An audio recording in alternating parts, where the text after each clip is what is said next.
Hello everyone, this is Swati, your English educator from Magnet Brains. So in this video, we are going to continue with our poem. The name of the poem is Refugee Blues, written by W.H. Auden. Last video में हमने इसका explanation देख लिया है और ये pome belong करती है क्लास 8 की ऑक्सफोर्ड बुक, जिसके 3rd यूनिट का सी सेक्शन है। ये एक्सप्लेनेशन हम समझ चुके हैं। अब हम देखेंगे इसकी समरी, इसका structure, poetic devices and question answers. चलिए स्टार्ट करते हैं। सबसे पहले summary. The poem Refugee Blues by W.H. Auden is a powerful poem that describes the plight of German Jews seeking a refugee from the policies of Nazi Germany. So basically उन्होंने क्या बोला है, ये जो पोम है ये एक बहुत ही हार्ट वार्मिंग पोम है, जिसमें जो पिटी है, मतलब जितने भी जर्मन ज्यूज थे उन लोगों की जो लाइफ में जब हिटलर ने आके उनको सबको हटा दिया था वहाँ से, या इधर दे वर किल्ड और they were thrown out of the country, तो उनकी जो प्लाइट है, मतलब उनकी जो एक मिजरेबल लाइफ के बारे में उन्होंने बताया है। यहाँ पे किस तरीके से वो जर्मन ज्यूज जो थे वो रिफ्यूज चाह रहे थे, मतलब वो चाह रहे थे कि उन्हें कोई जगह मिल जाए सेटल डाउन होने के लिए। The poet represents himself as a refugee in a foreign land with a companion. इस पूरी पोम ने जो हमारे जो पोएट हैं उन्होंने खुद को रिप्रेजेंट किया है एज अ जर्मन ज्यू, जहाँ पे वो अपने पार्टनर के साथ हैं, एक कंपेनियन के साथ हैं, और वो अपनी लाइफ की जो हार्डशिप्स हैं उसके बारे में बता रहे हैं। The land that the poet was inhabited by 10 million people. वहाँ वो बता रहे हैं कि जिस लैंड में इस वक्त वो थे वहाँ पे 10 मिलियन से भी ज़्यादा लोग हैं। While some were rich and lived in palatial mansions, there were also those who lived in extreme poverty. कुछ ऐसे लोग थे जो एकदम बहुत ही बड़े बड़े आलीशान घरों में रह रहे थे, लेकिन कुछ ऐसे भी थे जो लोग एक्सट्रीम पावर्टी में रह रहे थे, मतलब जो बहुत गरीब थे लेकिन फिर भी उनके पास रहने के लिए एक जगह थी। Unfortunately, the poet and his friend did not get accommodation in either place. लेकिन जो पोएट और उनकी जो कंपेनियन थी उसको ना मेंशंस में जगह मिली ना स्लम्स में जगह मिली। They belonged to a wonderful land but could not go there because they had not renewed their passports. वो एक उनकी भी एक कंट्री थी, वो एक बहुत ही खूबसूरत से लैंड से बिलोंग करते थे, लेकिन अब जो हैं वो कहीं नहीं जा सकते क्योंकि उनके जो पासपोर्ट्स हैं वो रिन्यूड नहीं हैं।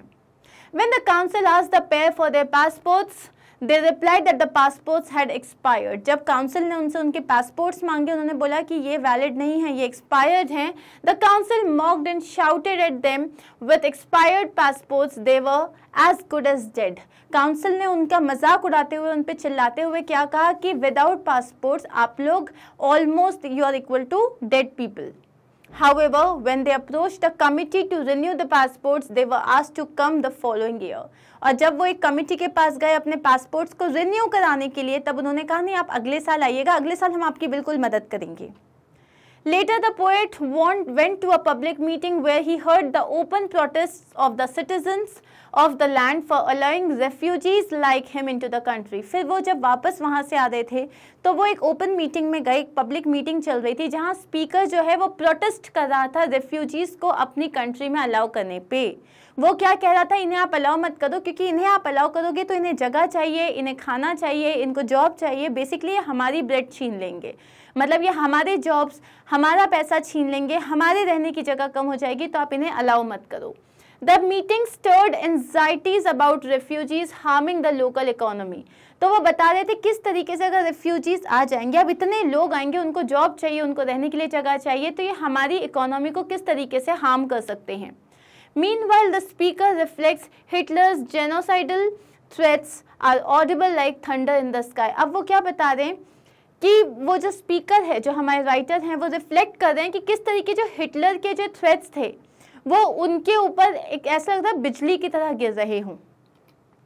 Next, the speaker makes a series of comparisons between themselves and various animals they encounter. उसके बाद जो 2-3 जो पैराग्राफ्स हैं, स्टैंजास हैं, वहाँ पे स्पीकर जो है कंपैरिजन करता है खुद का, ह्यूमंस का, जो जर्मन ज्यूज हैं उनको वो एनिमल्स से कंपेयर कर रहा है, different animals like birds, fish and dogs and cats, वो उनसे कंपेयर कर रहा है। A dog is lovingly dressed in a jacket and a cat welcome through a door. एक डॉग जो है उसको बहुत प्यार से एक जैकेट पहनाया गया है और जो एक कैट है उसको बहुत प्यार से वेलकम किया गया है घर के अंदर। The speaker argues that they are considered worthy of this treatment because they are not German Jewish refugees. और जो हमारे जो स्पीकर हैं वो आर्ग्यू कर रहे हैं कि पता है उन्हें क्यों अलाउ किया गया, सिर्फ इसलिए क्योंकि वो जर्मन ज्यूज नहीं हैं, वो रेफ्यूजीज नहीं है, वरना उनको भी अलाउ नहीं करते। On trips to the harbor and the woods, the speaker watches fish swimming nearby and birds singing in the trees, but says that they are afforded these freedoms because they are not human. जब वो वहाँ पे harbour पे जाते हैं और जब वो फॉरेस्ट में जाते हैं तो वहाँ पे वो देखते हैं कि फ़िश जो है वो बहुत फ्रीली स्विम कर रही है, जो बर्ड्स हैं दे बहुत ही सेफ और साउंड तरीके से जो है अपनी ईज़ पे, अपने कंफर्ट पे वो गाने गा रहे हैं। तब वो बोलता है कि इनको ये फ्रीडम सिर्फ इसलिए मिली क्योंकि ये ह्यूमंस नहीं हैं। अगर ये ह्यूमंस होते तो वहाँ पे भी पॉलिटिशियंस होते और वहाँ पे भी इनके साथ जो है बहुत इल ट्रीटमेंट होता। The speaker then recalls a dream about wandering a huge building full of doors but having ownership over none of it. फिर स्पीकर अपने एक ड्रीम के बारे में बताता है जहाँ पे वो एक ऐसी बिल्डिंग में एंटर करता है जहाँ thousands फ्लोर्स हैं, thousands of windows हैं, thousands of doors हैं, लेकिन उसमें से एक भी घर उसका नहीं है। Finally, the speaker describes a plain full of thousands of soldiers marching under falling snow, all of them looking for people like the speaker and the loved one the speaker is addressing. Finally speaker बताता है कि वो एक plane जगह पे खड़ा हुआ है जहाँ पे बहुत सारे सोल्जर्स हैं, मार्च कर रहे हैं, स्नोफॉल हो रहा है और ये सारे लोग जर्मन ज्यूज को ढूंढ रहे हैं जैसे कि स्पीकर उनके कंपेनियन हैं, so that they can kill them और they can throw them out of the country. So this was the summary. Now we are going to see the structure of this poem.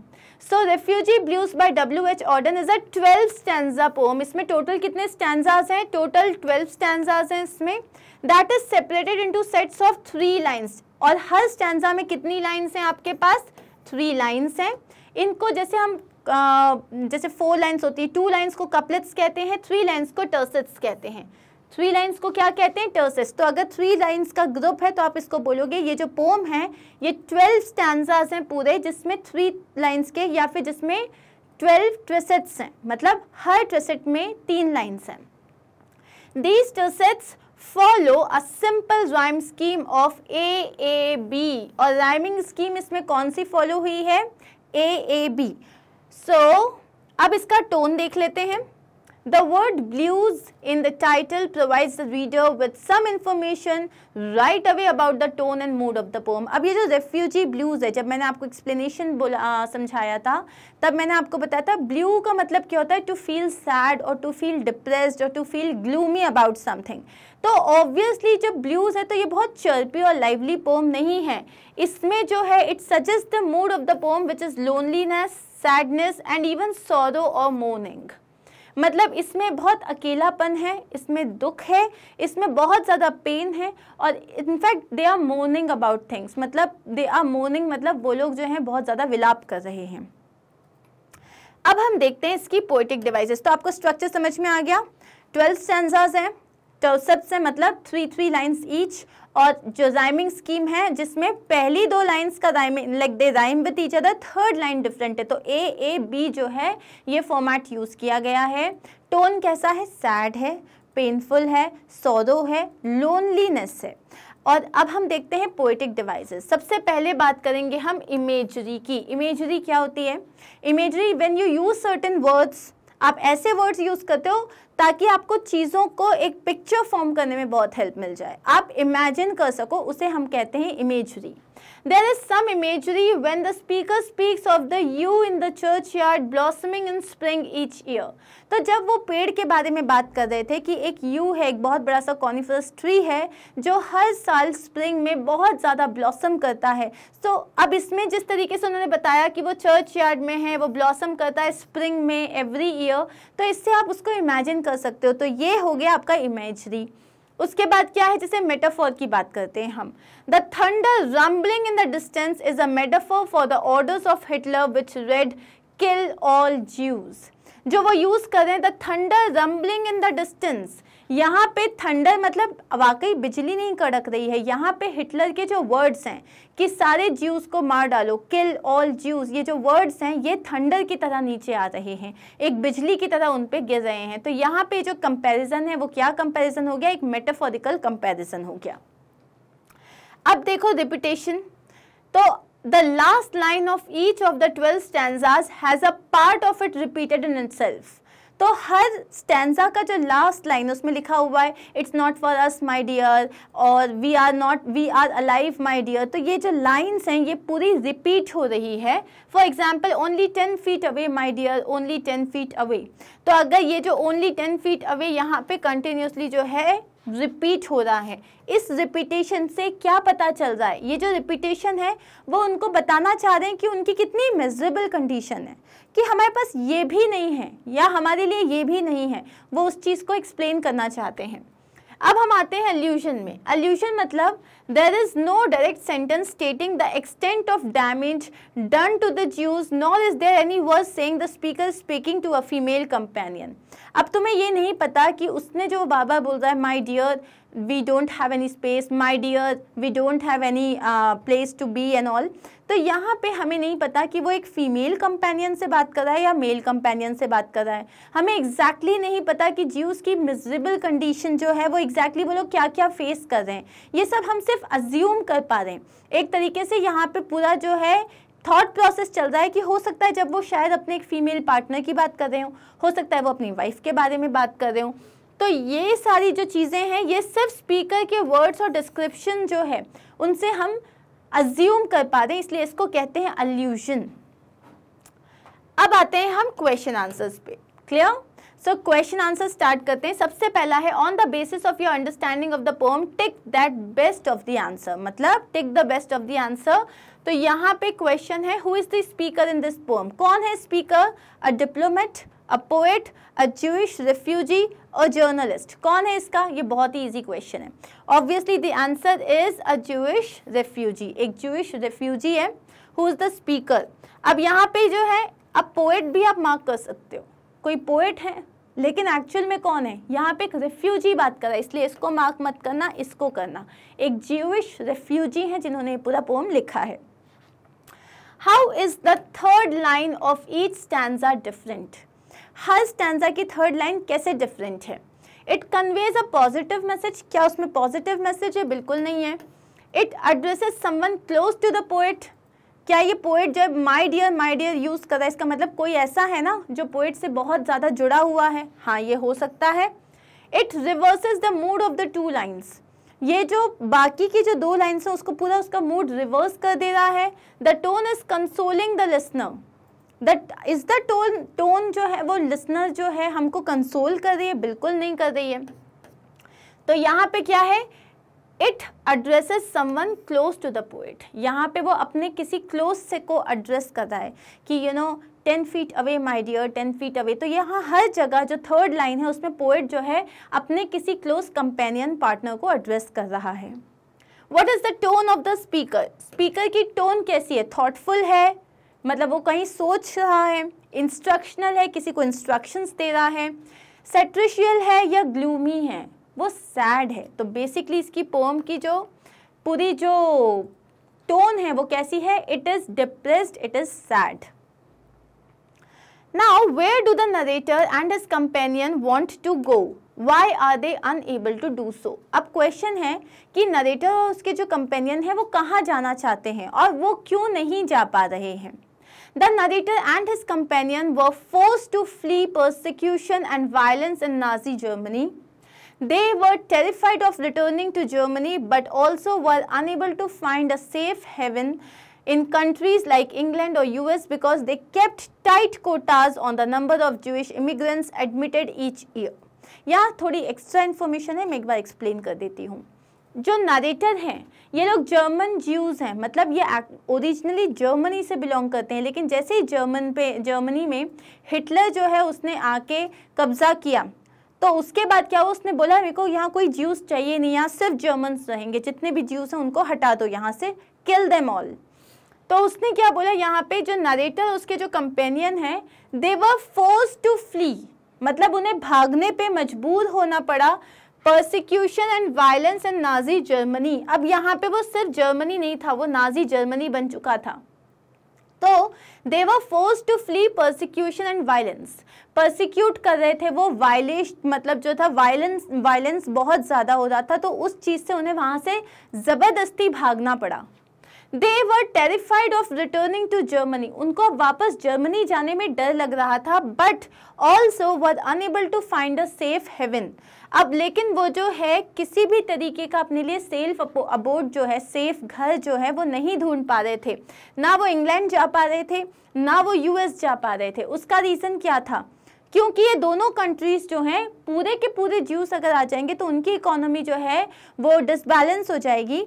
इसीलिए उन्होंने एक strict Kota रखा था कि इतने ही लोग आ पाएंगे.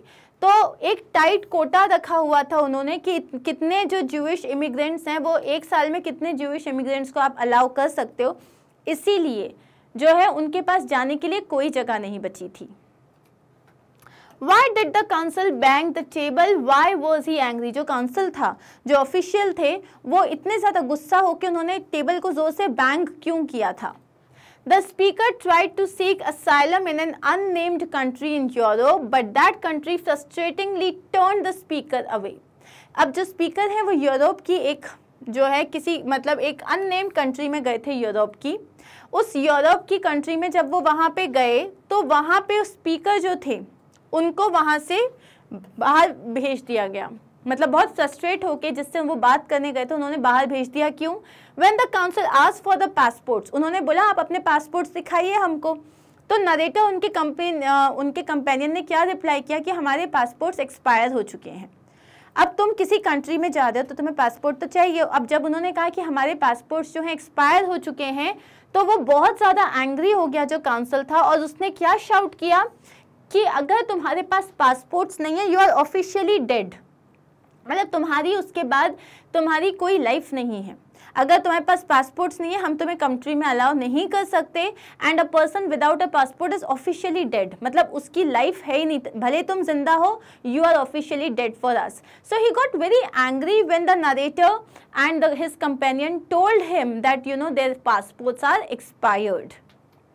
What was the refugee offered by the committee and why did they ask him? What did they ask him? What was his reaction? अब जब रिफ्यूजी कमिटी के पास गया, जिस कमिटी से उसको अपना पासपोर्ट रिन्यू कराना था, तो उन्होंने क्या कहा उसे और इसका रिएक्शन क्या था? When the narrator went to the committee to get the passports renewed, they offered him a chair to sit and asked him to come back next year. तो जब वो कमिटी के पास गए तो उन्होंने बहुत politely they asked him to sit down on a chair and then they suggested him कि अभी तो हम कुछ नहीं आपकी हेल्प कर सकते, आप नेक्स्ट ईयर आना. The narrator was disheartened. उनका दिल टूट गया था. एंड शॉक्ड, मतलब वो बहुत ज़्यादा जो थे होपलेस हो गए थे और वो शॉक थे because he did not know way to go. उन्होंने उसको प्रॉमिस तो किया कि आप अगले साल आना, हम आपका पासपोर्ट रिन्यू कर देंगे, लेकिन आज वो कहाँ जाएं? Where to go? And that is why he was disheartened and shocked. What did the narrator see at the harbor? What did the refugee see in the woods? अब वो बोल रहे हैं कि नरेटर ने हार्बर में क्या देखा और वुड्स में क्या देखा. The narrator saw the fish swimming at the harbor as if they were free. Harbour में क्या देखा था? उन्होंने फिश को देखा था स्विम करते हुए as if they were free. He also saw the birds singing freely in the woods. और क्या देखा उन्होंने? birds को देखा था who were singing freely in the woods. They were all having better lives than he and his companion. उन सब की लाइफ उनसे और उनके कंपेनियन, उनके पार्टनर से बेटर थी. A couple of Jews. There were no constraints and politicians to bind them. वहाँ पे कहीं से कहीं तक कोई politicians नहीं थे, वहाँ उनके पास कोई बाउंडेशंस नहीं थे उन्हें रोकने के लिए. This shows the fallen state of the humans. और ये क्या बताता है कि humans जो हैं वो कितने ज़्यादा मतलब स्टोन हार्टेड हो गए हैं, जहाँ वो एक दूसरे की हेल्प भी नहीं कर रहे हैं. The freedom that the fish and the birds enjoyed was not given to the Jews. और वही फ्रीडम, जिस फ्रीडम को वो फिश जो थे और जो ज्यूस मतलब और जो बर्ड्स थे वो एंजॉय कर रहे थे, वो ज्यूस को नहीं मिले थे क्योंकि वो ज्यूस थे. वो जो थे वो अमेरिकन्स नहीं थे या वो यूरोपियंस नहीं थे या वो जर्मन्स नहीं थे, क्योंकि वो ज्यूस थे, उनके पास जाने के लिए कोई जगह नहीं थी. What did the refugee see in his dream? अब उन्होंने अपनी ड्रीम में क्या देखा था? The refugee saw a huge building with thousands of rooms in his dream, but none had their names written over it. तो रेफ्यूजी ने देखा एक बहुत बड़ी बिल्डिंग जिसमें thousands of rooms थे और हर रूम के सामने किसी का नाम लिखा था, बट इनका नाम एक भी रूम के सामने नहीं लिखा था. This shows that there was no place for the refugee to reside. इससे हमें ये पता चलता है कि रेफ्यूजी के पास रहने के लिए कोई जगह नहीं थी. Who is looking for the refugee? अब रेफ्यूजी को कौन ढूंढ रहे हैं? जर्मन सोल्जर्स ढूंढ रहे हैं. To kill them. The soldiers who were deployed to kill the Jews were looking for the refugee. अब यहाँ हम एक काम करते हैं, जर्मन भी ऐड कर देंगे. The German soldiers जिनको डिप्लॉय किया गया था, डिप्लॉय का मतलब उन्हें ये काम दिया गया था कि जो भी ज्यू मिले उसको मार डालो. तो who were deployed to kill the Jews were looking for the refugee. What is the setting of the poem? अब ये जो पोम है ये कहाँ सेट की गई है, इसका मतलब ये पोम की लोकेशन क्या है, जो ये पूरा जो डिस्क्राइब किया जा रहा है एग्जैक्टली ये कहाँ हो रहा है. The poem is set in some foreign country wherein the speaker and his companion took refuge. तो यहाँ पे ये जर्मनी तो है नहीं, तो ये एक फॉरेन कंट्री है जहाँ पे जो स्पीकर हैं और उनके जो कंपेनियन हैं वो एक स्टे ढूंढने के लिए गए हैं, रिफ्यूज ढूंढने के लिए गए हैं. The poem talks about the human rights violations suffered by a pair of German Jewish people during the Second World War who are trying to find some refuge. What are the difficulties that they face? So, अब यहाँ पे पूरी जो pome है उसमें वो बता रहे हैं कि वो एक जगह गए हैं, वो जर्मन ज्यूज़ हैं और वो एक फॉरेन कंट्री में गए हैं अपने लिए एक रहने की जगह ढूंढने के लिए, अपनी लाइफ को रीस्टार्ट करने के लिए. इसमें उन्होंने कौन कौन सी डिफ़िकल्टीज़ फेस की हैं. During the period of Nazi Germany मतलब वो पीरियड जब हिटलर जो था he was at his form और वो सारे ज्यूज़ को वहाँ से हटा रहा था. The German Jewish people were discriminated against and antagonised, मतलब जितने भी जर्मन ज्यूइश लोग थे उनको डिस्क्रिमिनेट किया गया था और उनको वहाँ से निकाल दिया गया था. During the second world war Jews were forced to flee persecution and violence in Nazi Germany. Many Jews were unable to secure asylum in countries like England and US because they kept tight quotas on the number of Jewish immigrants admitted each year. Many suffered isolation, loneliness and exile. तो ये जो है ये हम already वैसे तो answers में देख चुके हैं. क्या बोल रहा है वो कि सेकेंड वर्ल्ड वॉर में जो ज्यूज थे उनको फोर्सफुली जो है जर्मनी से निकाल दिया गया था and because they had to flee, because वहाँ पे बहुत ज़्यादा वायलेंस हो रहा था, परसिक्यूशन हो रहा था, तो they had to leave the country. बहुत सारे ऐसे ज्यूज थे जिनको बाकी की कंट्रीज़ में भी असाइलम नहीं मिला, मतलब रहने की जगह नहीं मिली, जैसे कि इंग्लैंड और यूएस. क्यों? क्योंकि उनके टाइट कोटास थे, जितने ज्यूइश इमिग्रेंट्स को उनको अलाउ करना है उस पर टाइट कोटास थे, मतलब they had a fixed number. अगर 100 इमिग्रेंट्स लेने तो वो 100 इमिग्रेंट्स ही ले रहे थे. और बहुत सारे ज्यूइश लोग थे तो उनको बहुत सारे लोग ऐसे थे जिनको रेफ्यूज ही नहीं मिला, उन्हें रहने के लिए कोई जगह नहीं मिली. बहुत सारे लोगों को आइसोलेशन, लोनलीनेस और एक्साइल को सफ़र करना पड़ा. आइसोलेशन मतलब अकेले रहना पड़ा, लोनलीनेस मतलब उनके साथ कोई नहीं था, और एक्साइल मतलब एक तरीके का वनवास हो गया था उनके लिए. They went through intense trauma and pain of being forced to leave home and of being unable to find a place of safety and security in a violent and uncertain world.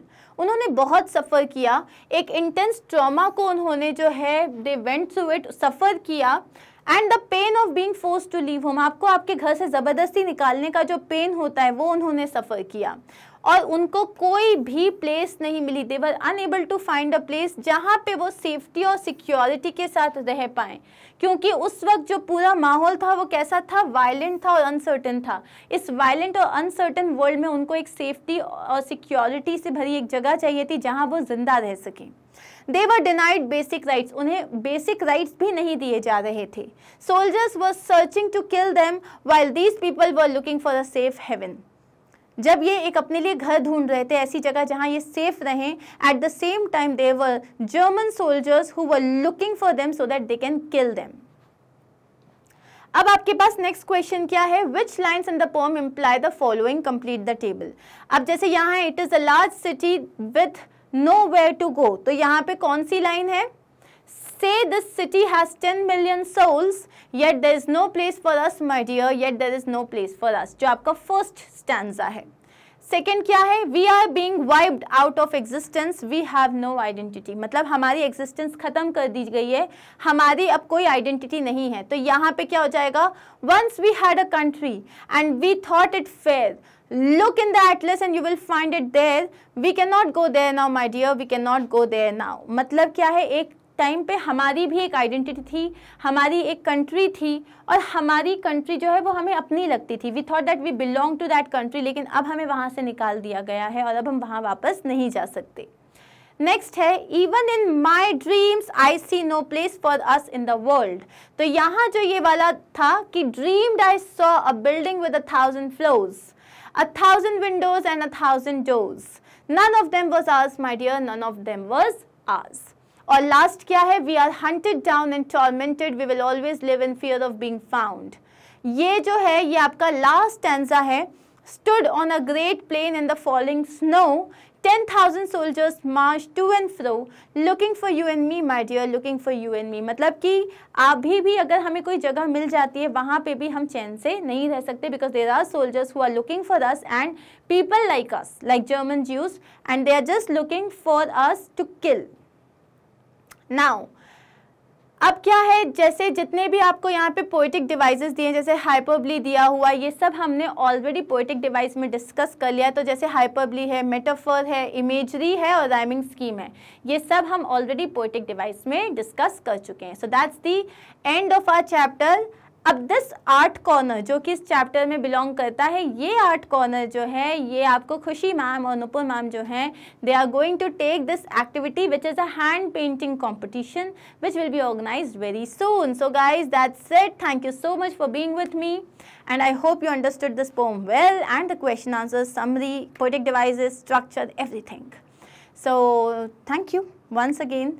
And also do not forget to like, share and subscribe, and visit our website which is magnetbrains.com to find all our videos easily just like this. Thank you once again. I'll see you soon. Bye bye.